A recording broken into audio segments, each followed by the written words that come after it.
the Secretary Ministry of Tourism, he was designated Honorary Permanent Representative of UNWTO for his contribution to global tourism and has chaired PATA International Author of Books of Tourism and editor of 5-volume Encyclopedia of India's Fairs and Festivals. And let's put the hands together to welcome Shri M.P. Devarwal.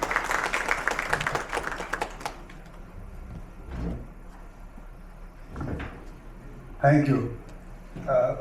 General Seth, respected keynote speaker and guest of honor, Srimati Sinha, my distinguished colleagues, Arvind and Jyotsi, and a friend from the industry, Mr. Bharda, Mr. Agarwal, distinguished guest, participants, ladies and gentlemen.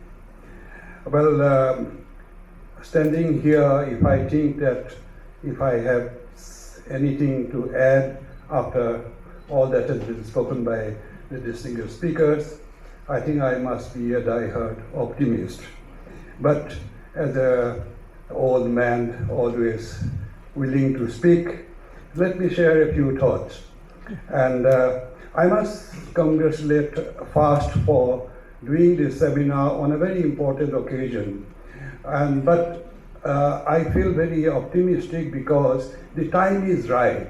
And in my long years of association with tourism, I have never seen a time in India where tourism was in the right place. It is being driven by from the top, and driven with the idea that tourism can play a very important role in employment generation, in creating inclusive growth, and as a pillar of development, which was missing for a long time. And that is the time when we have to, all others have to strive and see that push is taken forward. Well, I have, the Prime Minister also, after the budget presentation, had an interaction with the industry. And he made an important observation, which significance should not be lost. And he said that now it is time to roll out the roadmap. And we are talking about the roadmap today. And when he said that, perhaps he meant that we have now to move from policy to implementation. And that is the thing what is required today. Well, when we talk about the roadmap, the government also have pointed out that how we want to do it is no longer as just things happen or taking things for granted. It has to be in a mission mode. Now, about the roadmap, personally, I think when we talk about, we have been talking about 3 or 4 things. And we have to be clear about what we are talking about, and then only we can decide on what we need to do. I'm not going to talk about the geopolitics and the other challenges which have been already mentioned. We have been talking about, as our objectives, 100 million foreign tourist arrival. We have talked about 10% of the GDP share, and a place on the top of 5 destinations in the world, 3 trillion tourism economy, and all that. Each is achievable, each is desirable, each is important, but depending on what we choose, the emphasis on the action will also partially change. For example, if we are talking about foreign tourist arrivals, not counting the NRIs, we will be depending on promotion that we have been talking about as India. We will be talking about making more of global standard destinations. But the task is that we have to go 15 times more than what we are today. And then we must not forget that we are going to have 15 billion domestic tourists also. Now we have a problem of dispersing all those tourists if we have to have sustainable transformation as we are deciding on the World Tourism Day today.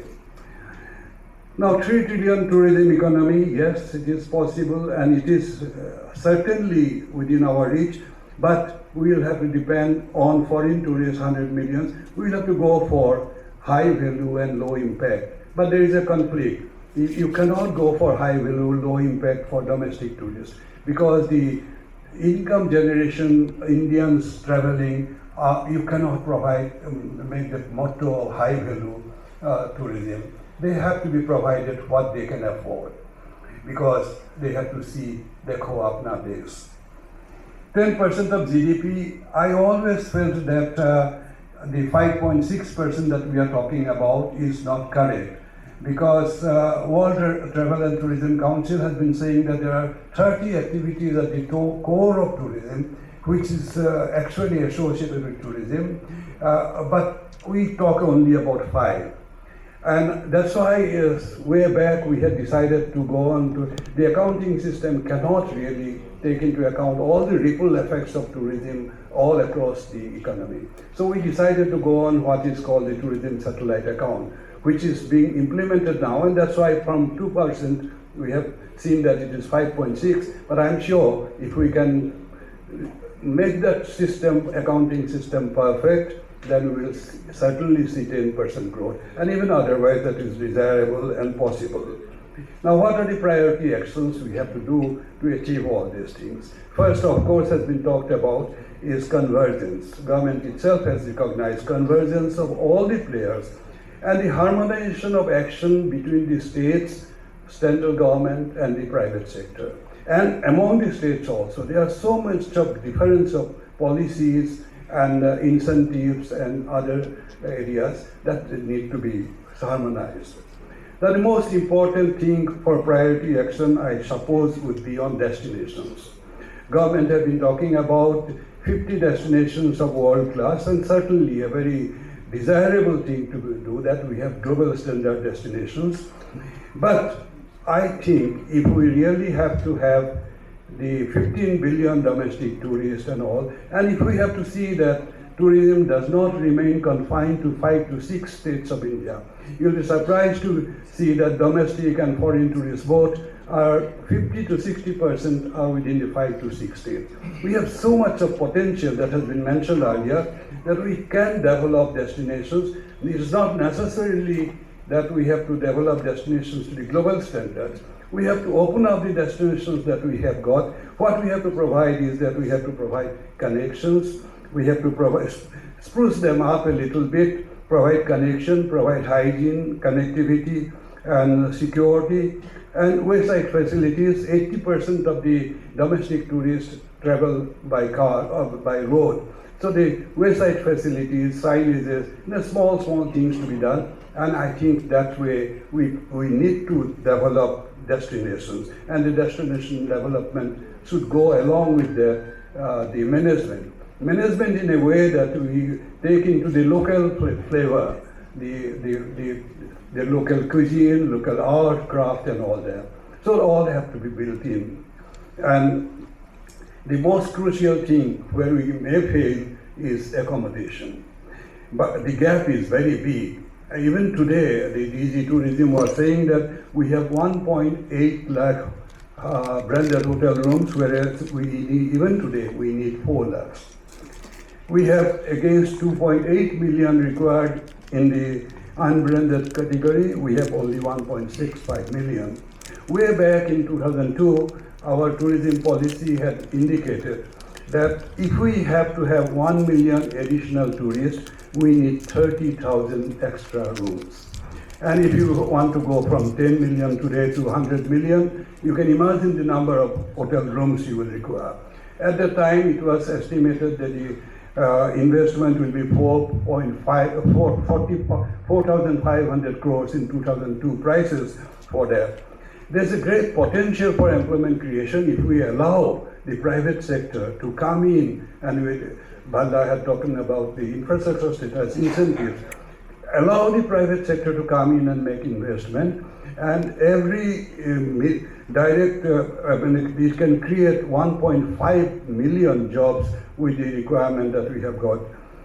And next, of course, would be connectivity, and great advance has been made in rail, road, and air everywhere, but it's a daunting task, very, very big task. Even look at the people to come into India or to travel within. Again, the 2002 policy had indicated that for every million tourists additional, we need 29 extra aircraft. That's the size, etc., immaterial. And the estimated as that time there was 21,000 crores was estimated to be the requirement. Now these are problems that we have to handle. Basically what we need today is, to sum up very briefly because we will be going into the discussions, convergence of all the stakeholders.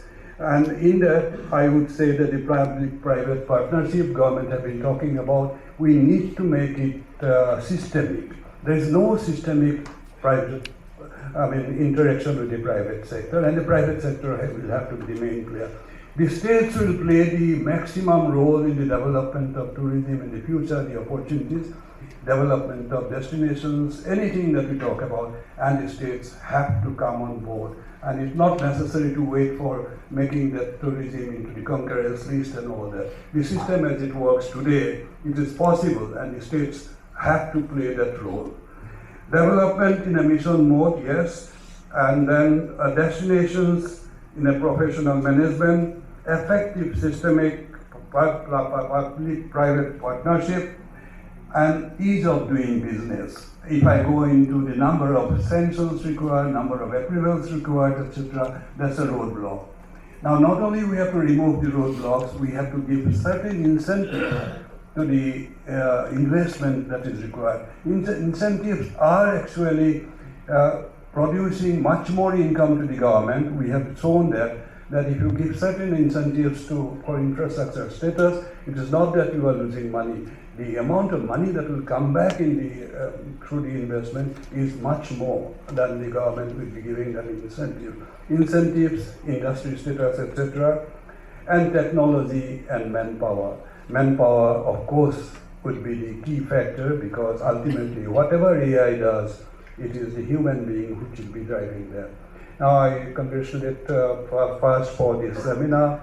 I hope your deliberations will add to the thinking of the government and in the implementation process, and wish you all the best. Thank you.